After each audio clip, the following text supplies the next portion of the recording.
ननद रानी, चोरी तो आप जैसे गरीब भी कर सकती है। विभोद हो ना हो, मेरी सोने की चैन तुम्हारी बहन ने ही चुराई है और आज वह क्यों अपने ससुराल वापस जाने वाली है। हमें उसका बैग चेक करना पड़ेगा। वैसे भी सीमा नहाने गई हुई है, चलो तब तक हम उसका बैग चेक कर लेते हैं। निशा अपने पति विभोद से बोली। विभोद बोला, हाँ निशा, तुम सही कह रही हो, जल्दी चलो, उससे पहले कि सीमा बाथरूम से निकले हमें उसका बैग चेक कर लेना चाहिए। विभोद और निशा दोनों सीमा का बैग चेक करने उसके कमरे में पहुंचते हैं। निशा सीमा का हैंडबैग चेक करने लगती है और विभोद सीमा का सूटकेस चेक करने लगता है। दोनों बैग चेक कर ही रहे होते हैं कि सीमा बाथरूम से नहाकर निकल जाती है। अपने भाई भाभी को अपना बैग चेक करते देख सीमा हैरान हो जाती है। विभोद और निशा भी उसे देख थोड़ा सहम जाते हैं। सीमा बोली, यह क्या कर रहे हो आप दोनों, मेरा बैग क्यों चेक कर रहे हो। निशा बोली, इतनी भोली बनने की जरूरत नहीं है सीमा, हो ना हो मेरी सोने की चैन तुमने ही चुराई है। देख, सीधे तरीके से चैन दे दे, वरना मुझसे बुरा कोई नहीं होगा।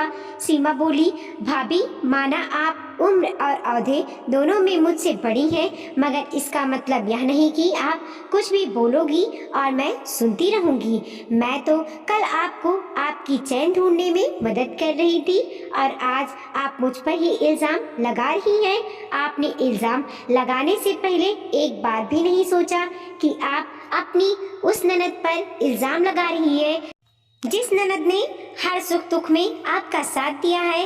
आज इतनी दूर ससुराल से इजाजत लेकर आपकी सेवा करने आई हूँ, भला मैं अपनी ही भाभी की चैन चुराऊंगी, ऐसा सोच भी कैसे आपने। बोलकर रोने लगी सीमा। देखा आपने, एक तो चोरी, ऊपर से सीना चोरी, एक तो मेरी चैन चुरा ली और अब मगरमच्छ के आंसू बहा रही है। विभोद यह ऐसे नहीं मानने वाली, गुस्से में बोली निशा। विभोद बोला, सीमा देख, हम तेरे घर की परिस्थिति से भलीभांत वाकिफ हैं। हम जानते हैं कि दामाद जी को व्यापार में बहुत बड़ा नुकसान हुआ है। यहाँ इतना सब देखकर तेरे मन में लालच जग गया होगा। अब हमारे घर के ठाट बाट किसी का भी मन मोह सकते हैं और तू ठहरी गरीब। हम जानते हैं यह चैन तूने ही चुराई है, इसीलिए चैन वापस दे दे, वरना मैं तुझे धक्के मारकर यहाँ से निकाल लूँगा। इससे अच्छा होगा कि तू अभी अपनी गलती मान ले। अपने भाई के मुंह से यह बात सुनकर तो जैसे निशा पूरी टूट गई, आँखों से आंसू लगातार बहते जा रहे थे। सीमा ने अपना पूरा सूटकेस उन लोगों के सामने खाली कर दिया और हैंडबैग से भी सब कुछ निकालकर पलंग पर फेंक दिया और बोली, लीजिए, देख लीजिए सब कुछ, और फिर भी यकीन ना हो तो मेरे शरीर का भी स्कैन करवा दीजिए कि कहीं मैंने पहने हुए कपड़ों में तो नहीं छुपाया। और मैं यह सब कुछ यही छोड़कर जा रही हूँ ताकि आप लोग मेरे सारे कपड़े अच्छे से चेक कर पाएं। कहीं किसी कपड़े में खुफिया जेब में मैंने यह चैन ना छुपा रखी हो। कहकर रोते हुए सीमा अपने मायके से निकल गई। पिता मनोहर जी, छोटा भाई नीलेश, भाभी सालू सभी यह हंगामा देख अपने अपने कमरे से बाहर आ गए और सीमा को रोक लगे, मगर सीमा गुस्से से घर से बाहर तक गेट तक आ गई। बाहर आकर उसने रिक्शा ली और सीधे स्टेशन पहुंची और ट्रेन पकड़कर अपने ससुराल के लिए रवाना हो गई। खिड़की की सीट पर बैठे सीमा के आंसू थमने का नाम नहीं ले रहे थे और वह अतीत के गलियारों में खो गई। सीमा, विभोद और नीलेश तीनों भाई बहन की परवरिश मनोहर जी और कांता जी ने बहुत प्यार से की थी। बहुत ज़्यादा पैसे वाले नहीं थे मनोहर जी, मगर इतना कमा लेते थे कि बच्चों और पत्नी को खुश रख पाए। विभोद शुरू से ही पढ़ाई में होशियार था। जैसे जैसे वह बड़ा होने लगा, गांव में ज़्यादा सुविधाएं न होने के कारण मनोहर जी को विभोद को पढ़ाई के सिलसिले में शहर भेजना पड़ा। तीनों बच्चे बड़े हो रहे थे और तीनों की पढ़ाई और उसकी फीस भी बढ़ती जा रही थी। मनोहर जी की दूध और किराने की दुकान थी जहां वो दिन रात मेहनत करते ताकि बच्चे अपनी सारी इच्छाएं पूरी कर पाएं। कांता जी भी मनोहर जी का व्यापार में खूब साथ देती। छोटा भाई नीलेश जिसका पढ़ाई में मन नहीं लगता था, उसने भी अब मनोहर जी के साथ दुकान पर बैठना शुरू कर दिया था। हालांकि माँ पापा ने उसे पढ़ाई पर ध्यान देने का कहा था, मगर नीलेश बोला, पापा मेरा ध्यान पढ़ाई में नहीं लगता है और मैं आपके पैसे बेफिजूल खर्च नहीं करना चाहता, इसीलिए बेहतर होगा कि मैं आपके साथ मिलकर दुकान पर ध्यान दूं। उस समय नीलेश की यह बात सुनकर मनोहर जी और कांता जी को नीलेश पर एक बार के लिए तो गुस्सा भी आ गया था, क्योंकि वो लोग चाहते थे कि नीलेश भी विबोध की तरह खूब मेहनत करे और पढ़ लिख कर एक अच्छी नौकरी करे, मगर नीलेश दुकान पर बैठना चाहता था। खैर, बेटे के जिद के आगे मनोहर जी और कांता जी ने घुटने टेक दिए और नीलेश को दुकान पर बैठा दिया। वहाँ विबोध पढ़ लिख कर नौकरी पर लग गया। डिग्रियों की कोई कमी न होने के कारण विबोध की बहुत अच्छी नौकरी लग गई और विबोध ने अपने गांव के घर में सारी भौतिक सुविधाओं का भी भरना शुरू कर दिया था, जैसे fridge, washing machine, LED TV इत्यादि। और नीलेश दुकान से घर का खाने पीने का और कपड़े लत्तों का खर्च निकाल लेता था। विबोध के बॉस मणि लाल जी को विबोध शुरू से ही पसंद था। मणि लाल जी बहुत पैसे वाले धनी व्यक्ति थे। उनकी इकलौती बेटी निशा के लिए एक से बढ़कर एक रिश्ते थे, मगर मणि लाल जी को एक घर जमाई की तलाश थी और वो यह बात अच्छे से जानते थे कि कोई भी पैसे वाला लड़का उनकी घर जमाई नहीं बनेगा। इसीलिए वो चाहते थे कि विबोध से उनकी बेटी निशा की शादी करा के उसे हमेशा के लिए अपना घर जमाई बना लूं। विबोध की ईमानदारी और होशियारी से मणिलाल जी बहुत आकर्षित थे।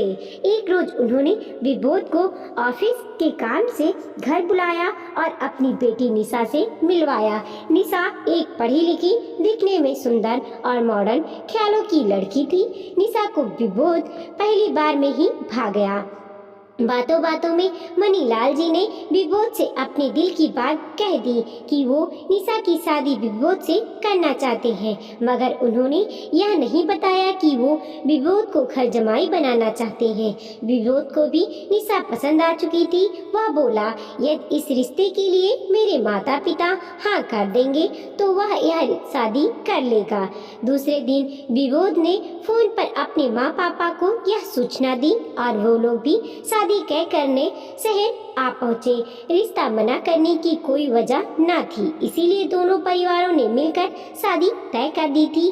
विबोध और निशा की शादी के बाद मणिलाल जी ने उनके लिए कश्मीर घूमने की टिकट निकला दी और दोनों अपने हनीमून पर चले गए। हनीमून से आकर जब विबोध और निशा अपने गांव के घर आए, निशा थोड़े ही दिनों में वहां रच बस गई और ननद सीमा से उसकी खूब जमने लगी। बस 15 दिन की तो बात थी, इसीलिए निशा ने वहां एडजस्ट कर लिया और वापस शहर लौट आई। शहर आकर वह विबोध से बोली, विबोध, मेरे पापा कह रहे थे कि उनके बंगले का पूरा ऊपर वाला फ्लोर वैसे भी खाली पड़ा है, तो हम लोग हमेशा के लिए वहीं रहने चले जाएं और इससे हमारा इस घर का किराया भी बचेगा। विबोध बोला, तुम पागल हो गई हो क्या निशा? तुम चाहती हो कि मैं घर जमाई बन जाऊं? लोग और समाज वाले क्या बोलेंगे? कल के दिन मेरे माता पिता को पता चला तो मेरी क्या इज्जत रह जाएगी सभी के सामने। निशा बोली, इसमें घर जमाई वाली क्या बात है? वैसे भी वह सब हमारा ही तो है। पहले तो विबोध तैयार नहीं हुआ, मगर जब मणिलाल जी ने खुद से बहुत आग्रह किया और बोले, बेटा विबोध, मेरे बाद यह करोड़ों की संपत्ति तुम्हारी ही तो है। जो कल होगा उससे बेहतर है आज ही हो। मैं चाहता हूँ कि तुम और निशा हमेशा मेरे साथ रहो। वैसे भी निशा के जाने के बाद मैं बहुत अकेला हो गया हूँ। यह सब बातें सुन विबोध को उनकी बात माननी पड़ी, क्योंकि ऑफिस के बॉस बॉस होने के साथ साथ मनीलाल जी अब विभूत के ससुर भी थे। यहाँ छोटे भाई नीलेश की शादी के लिए सालू को पसंद किया जाता है, जो गांव की सीधी सादी लड़की थी। नीलेश की शादी में भी विभूत और निशा नहीं आ पाती हैं, क्योंकि दोनों किसी फॉरेन ट्रिप पर गए हुए थे, जो मनीलाल जी ने आयोजित किया था। सालू शादी के बाद अपने सास ससुर घर सब अच्छे से संभाल लेती है, जिससे सीमा बहुत खुश होती है, क्योंकि उसे वही डर था कि कल के दिन कहीं उसके माता पिता अकेले न रह जाए। मगर सालू जैसी बहू पाकर सभी बहुत खुश थे। सीमा भी अब बड़ी हो गई थी, उसके लिए भी अच्छे अच्छे रिश्ते आने लगे थे, जिसमें से हरीश, जो कि पढ़ा लिखा और संपन्न परिवार का लड़का था, उससे सीमा की शादी तय कर दी जाती है। मगर शादी के दौरान निशा प्रेग्नेंट होने की वजह से शादी में आने के लिए मना कर देती है, और विभूत भी कहता है कि अगर मैं वहां आऊंगा तो यहाँ निशा का ध्यान कौन रखेगा। वह भी शादी में आने से मना कर देता है। विभूत और निशा तो जैसे गांव वापस आना ही नहीं चाहते। हर बार उनके पास गांव न आने का एक नया बहाना होता था। विभूत भी अब निशा के रंग में पूरी तरह रंग चुका था। दोनों को गांव से कुछ मतलब नहीं रह गया था। सब देखकर भी घर वाले कुछ नहीं कह पाते थे, क्योंकि वो कोई लड़ाई झगड़ा नहीं चाहते थे। सीमा की शादी के थोड़े ही दिनों पश्चात माँ कांता जी अचानक चल बसी। तब सिर्फ विभूत भैया आए थे। निशा भाभी को प्रेगनेंसी के दौरान आराम करने को कहा गया था। इसी वजह से विभूत भैया माँ के कार्यक्रम के बाद तुरंत वापस चले गए। थोड़े ही महीनों में खबर आई कि निशा भाभी के गर्भ में पल रहे शिशु की धड़कन न होने की वजह से उनका अबॉर्शन कराना पड़ा। इस खबर से सभी बहुत दुखी हुए। छोटी भाभी सालू ने निशा भाभी से कहा कि वो बस एक बार यहाँ आ जाएं तो यहाँ वो उनकी सेवा कर पाएंगी, क्योंकि अबॉर्शन के बाद बहुत कमजोरी आ जाती है। विभूत कार में बिठाकर निशा को यहाँ ससुराल ले आया और विभूत ने यहाँ और सुख सुविधा भर दी, ताकि निशा को कोई कमी न रह पाए। सीमा भी अपने ससुराल से इजाजत लेकर थोड़े दिन निशा भाभी की देखभाल के लिए मायके आई। यहाँ अब सालू और सीमा मिलकर निशा का खूब ध्यान रखने लगे।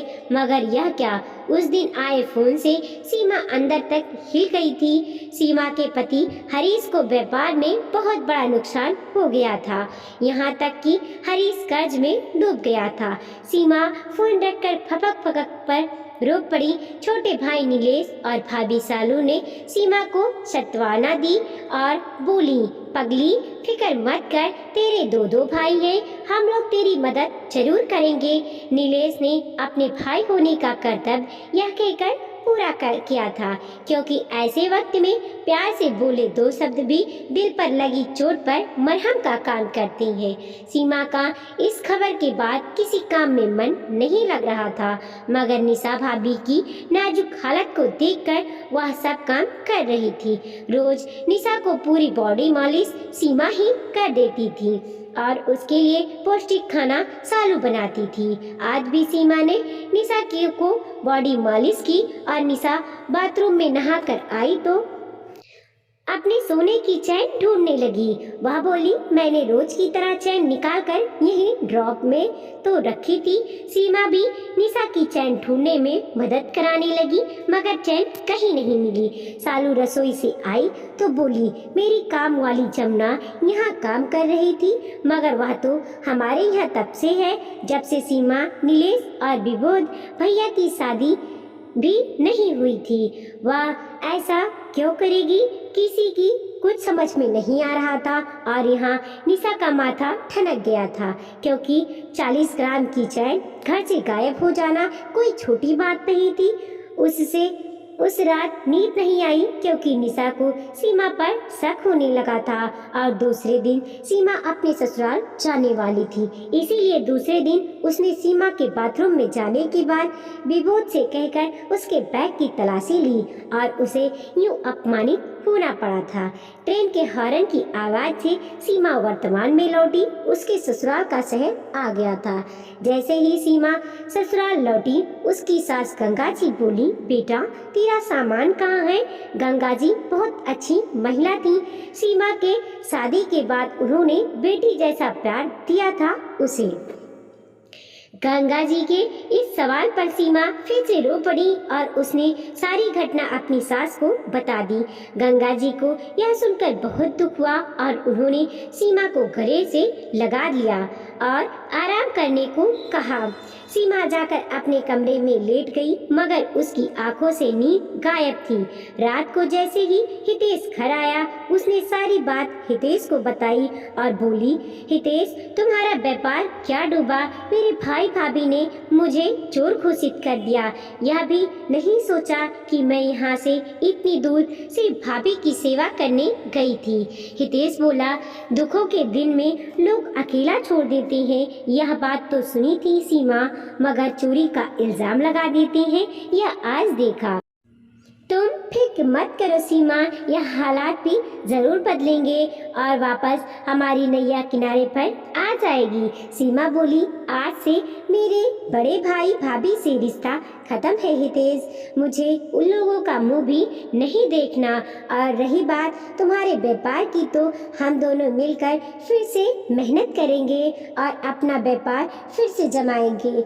वहाँ जैसे ही छोटे भाई नीलेश और भाभी सालू को यह सारी बातें पता चली दोनों ने सीमा को बहुत फोन किए मगर सीमा ने किसी का फोन नहीं उठाया, यहाँ तक कि अपने पापा मनोहर जी का भी फोन नहीं।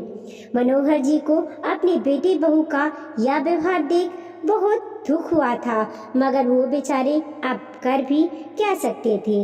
भाभी सालू हर हफ्ते सीमा को फोन करती मगर सीमा किसी का फोन उठाने को तैयार नहीं थी। सीमा बस अपने पति के साथ मिलकर उसका व्यापार वापस खड़ा करने में लगी थी और आखिर 4 साल की मेहनत रंग लाई। सीमा और हितेश ने मिलकर वापस अपना व्यापार जमा लिया था। सारे लोनदार को वो लोग पैसे भी दे चुके थे जिससे उन्हें कर्ज से मुक्ति मिल गई थी। इन 4 सालों में नीलेश और सालू ने भरसक कोशिश की थी सीमा को मनाने की मगर सीमा के आत्मसम्मान को गहरी चोट पहुंची थी, इसीलिए उसने मायके से अपना रिश्ता खत्म कर दिया था। हाँ, अपने पिता को फोन कर कभी कभार उनका हाल चाल पूछ लेती बस। सीमा और हितेश अब वापस बुलंदियों को छू रहे थे। सीमा ने खुशी से अपने पिताजी को फोन किया। वहाँ से मनोहर जी बोले, आज बस हाल चाल पूछ कर फोन मत काट देना बिटिया, मेरी बात सुनना। तेरे पिता भी अब बूढ़े हो चले हैं, जाने और कितने दिन रहूं ना रहूं। सीमा बोली, पापा ऐसी बातें ना करो, बोलो क्या हुआ? मनोहर जी बोले, बेटा थोड़े दिन पहले ही हमारी काम वाली जमुना रमन लाल जी के घर चोरी करते हुए पकड़ी गई। जिस जमुना पर घर में सभी को बहुत विश्वास था उसकी पोल अब जाकर खुली है। तेरे बड़े भाई भाभी अपनी गलती पर बहुत शर्मिंदा हैं। सीमा बोली, पापा मेरे लिए अब यह सब बातें बेफिजूल की है और चाहे भाई भाभी कितने भी शर्मिंदा क्यों ना हो मैं उन्हें कभी माफ नहीं करूँगी। बेटा तेरी भाई विबोध को दोनों किडनियाँ खराब हो गई है जिस वजह से वह हॉस्पिटल में एडमिट है। वह डायलिसिस पर है बेटा, जाने आगे क्या हो जाए तो सिर्फ उससे एक बार मिलने चली आ। वह तुझसे माफ़ी मांगना चाहता है बस और कुछ नहीं। भाई की बीमारी की बात सुन सीमा का दिल पसीज गया। आखिर थी तो वह भी एक बहन ही ना।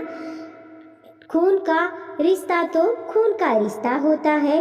सीमा ने हितेश को सारी बातें बताईं और दोनों अपने भाई से हॉस्पिटल मिलने पहुँचे। विबोध और निशा दोनों सीमा को यूं अचानक देख बहुत खुश हुए। दोनों ने सीमा से माफी मांगी। उतने में नीलेश और सालू भी आ गए। सभी एक दूसरे को इतने साल बाद देख रहे थे।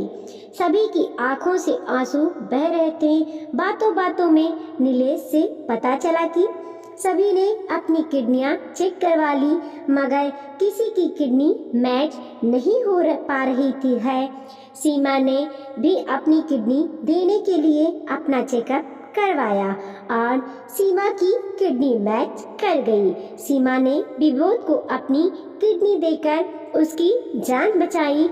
आज तो विबोध और निशा शर्मिंदगी के कारण जमीन में धंसे जा रहे थे।